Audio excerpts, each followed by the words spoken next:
Muhakeme vatandaşlar, bugünkü islaq 2021 yıl keçiriqlar 8. ayının 6. günü hafta cuma. Endi leksiyanın yoki muhokamening ikkinchisi. Biz endi qarab chiqaylik. Bugun Amerika Qo'shma Shtatlar bilan Jumhur Xalq Jamhuriyatining munosabati nemishga yiriklashdi vatandoshim.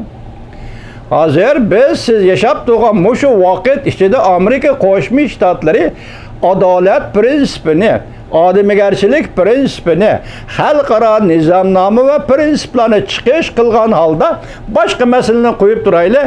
Uyg'uriston masalasi, Tibet masalasi, yaqingacha Hong Kong masalasi to'g'risida Jungo'ga siyosat so'zlab keldi, hal qilishni tashabbus qildi, hamkorlashib hal qilaylik dedi. Jungoliklar buni qanchalik ma'qul dedi. Bu narsa yo'qoldi deydi. Endi Amerika Qo'shma Shtatlar bilan Jumhur Xalq Jamhuriyati o'rtasidagi munosabat kelaylik. Jungo qanday qilib, masalan, 1980-yili, 81-yili 1-ayning 1-kuni 80-yili 1-ayning 79-ni kechiringlar. 1979-yili 1-ayning 1-kuni Amerika Qo'shma Shtatlar bilan diplomatik munosabat o'rnatdi. Esingizda bo'lsin, hurmatli vatandosh. Jungo Kompartiyasining 100 yillik tarixi yaqinda xotirlidir.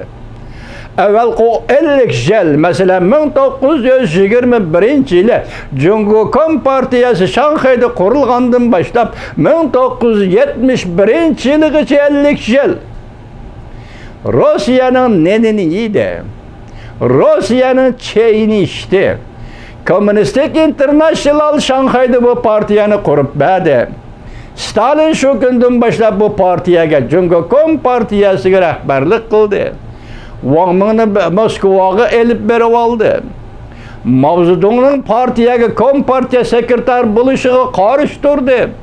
Lekin 1931-yili Mao Zedong Sovet Jinpu Sovetlar hukumatini qurib Xitoyga xushomat qilishga boshlagan, Rossiyaga Stalinga xushomat qilishga boshlagandan keyin anda Stalin asta yumshab 1930-yil 31-yili Zuniya yig'inida Mao Zedongning Jungo Kompartiyasiga rais bo'lishini Stalin ma'qul ko'rdi.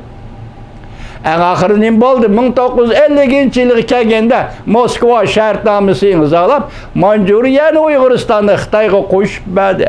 Va Stalin bilan Mao Zedong bu mustamlika dedi.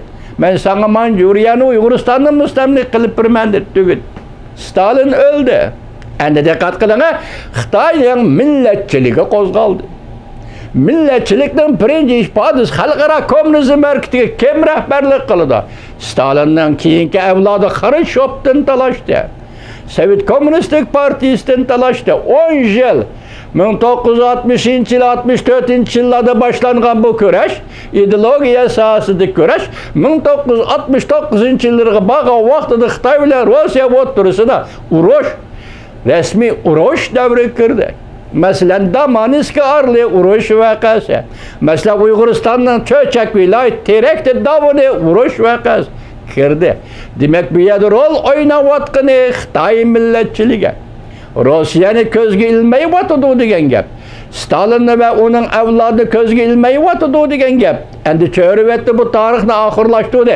Demak, bu 50 yil Jungo Kompartiyasining avvalgi 50 yili Rossiyaning cho'chigida yaloq-yalash, Stalinning buyrug'i ostida yashash va Rossiyacha sotsializm qurish ve Jungo'dan ibaret bu yangi qurilgan Jumhur Xalq Jamhuriyati hukumatini Rossiyaga, yani sotsialistik Rossiyaga bir qanday qilib berishdan ibaret 50 yil.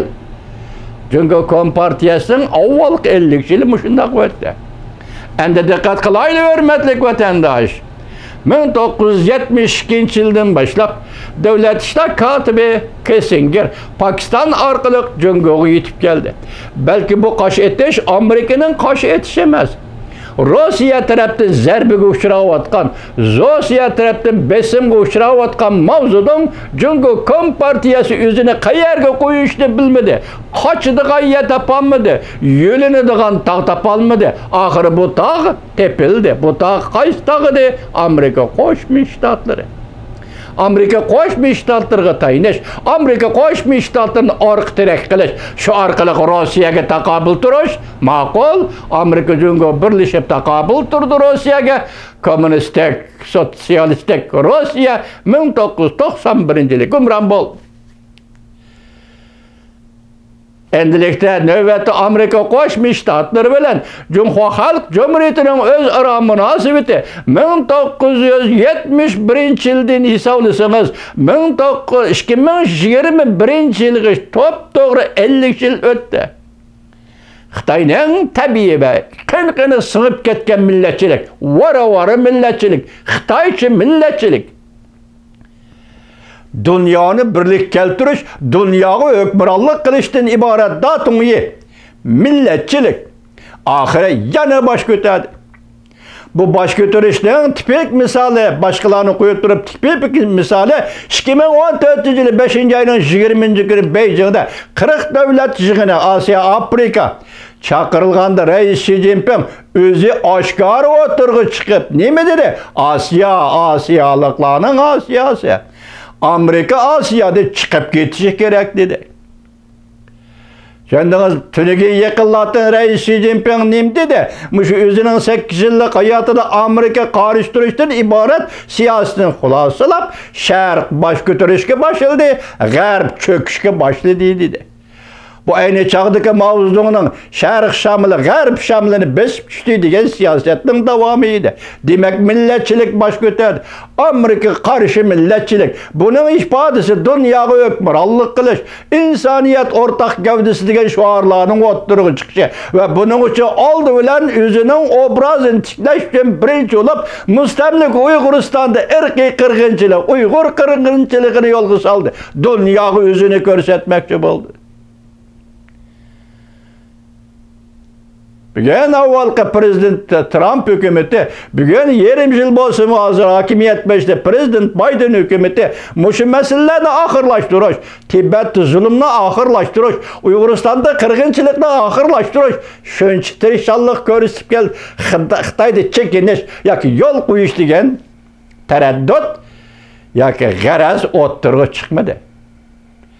Bugün xulosalaymiz-ki vatandaşım, avvalgi 50 yil Rossiyaning qanoti ostida yashash va keyin Rossiyaga qarshi put etish, ya'ni Xitoy millatchiligini bozorga silib, Rossiyani ko'takkashimi deyish. Shundoq dedi. 3-oyning 18-kuni yazgi yig'inida Xitoy hukumatining diplomati Yang Jiechi Junguluq Buchi Cheytao dedi. Demak, Amerika ko'takkashini dedi. Şundayız mı vatandaş? Birinci qatim Rossiyaga Stalinning varislariga dedi bu gapni. İkinci qatim tunugin bugün siz bir yaşayotgan mushu dunyoda Junguluqlar Buch Cheytao ko'takkashini Amerika dedi. Ziddiyat mana mushu yerga keldi. Amerika Jungo o'tirisida endi navbatda tungi 8-oyning 3-kuni o'zining butun maydoni va Amerika qaratgan pozitsiyasini oshkorlab, niqoblarni yirtib tashlab, Shinhuashi, Jungoning agentligi Shinhuashi bir parcha maqola e'lon qilib, Amerika Qo'shma Shtatlari va Amerika Qo'shma Shtatlarining ittifoqdoshlarining 7 turli jinoyatini e'lon qildi. Biz buni Xitoy millatchiligining ikkinchi ifodasi deymiz. Biz uni Türkiye, Rossiyaga, sotsialistik Rossiyaga qaratgan siyosatni Xitoy millatchiligining birinchi qatimliq ifodasi deymiz. Biz bugun Amerika qaratgan bu pozitsiyasini Xitoy millatchiligining ikkinchi qatimliq ifodasi deb xulosalaymiz. Hürmetli vatandaşlar, bugünkü tahlilimiz müşahigeçe, yani davamlı sözcüsümüz, endilikli gap Xitoy nima uchun mush vaqt sakrab chiqdi degan savol ne? Nemişki bugünlerde tünügün sekrep çıktı degen sualını koyganda siz şuna dikkat kılın. 3 aylık mühlet doğuştu. Amerika jukumluk virüsünün tehdidi ve yakın menbi doğrusu devlet meclisinin tünügünkü kararını yeni dokulatını ilan kılınan yeni dokulatını sizge yetkizdim. Xitay tıpırlaşkı başladı. Bütkül cinayet partiyanın cinayeti demez, Xitay milletinin təbiyyetidir ki, cinayet mi aşkarı bulunduğun, muşundaq vakit kelgen endi sekrep çıkıp, Şenhuaşe bir parça makale ilan kılıp 8. ayının 3. günü Amerika Qoşmuş Ştatlarının növbetki hükümeti Prezident Joe Biden'ın ismini atap durup hücum kıldı.